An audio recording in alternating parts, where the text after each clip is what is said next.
Hey, what's up guys, it's Bilv here, and I thought it was just about time I recorded one of my bullet journal weekly spreads so that you can see the process and how it turns out in the end. These are all of my tools. I try to use as few things as possible just to keep my head straight and to keep the process simple so that anyone can do it. As you can see, I have penciled in some rough guides for where I need to put boxes and days, and a couple of little doodles as well around the corners.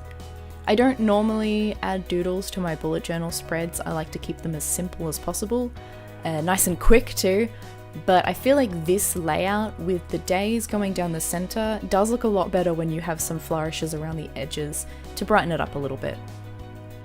I didn't make this spread up. I got this design and layout from Amanda Rach Lee, who, if you watch bullet journal videos, you will absolutely recognize her on YouTube. She normally does an events list over on the side here, and I've never used this spread before because I don't really go out and do things, but I finally have a reason to, as I've started making a daily goal every single morning when I wake up. It's a nice thing to add to my morning routine, and it's a good way to add some focus to my day. I do want to add here as well that although these videos look really smooth and quick, we do make mistakes. I'm not a super clean cut, perfect line drawing every time kind of person, and I'm going to show you some of those mistakes right now.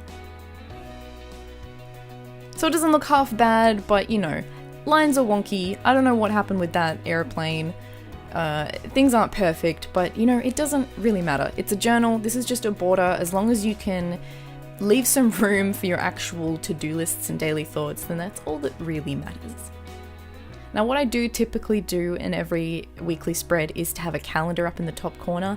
It really helps me stay aware of, you know, what day it is and how much time has passed in the month. So I like to draw a simple little calendar in the corner of every single spread, and this is one of the typical kind of layouts that I'll use for one of those, with the black border and the jelly roll for the lettering on top.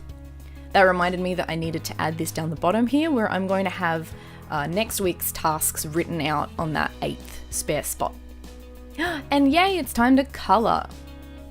I like to use a single colour for each month, so each week will sort of all match in together with the same theme. I felt like blue was really nice because I haven't used it yet this year in this book, and it's a nice addition to the paper airplanes. Adding in some drop shadows there just to give everything a little bit of dimension, which is my favourite use for the Food and Escape pen. And I think that just about does it. Look at my previous weeks just to show how I lay out my days between tasks and work, and I'm curious to see how this one's going to work for me this week. This was a lot of fun to make, so thank you so much everyone who's asked for it. I hope you enjoyed watching. Let me know if there's anything else you'd like to see from me.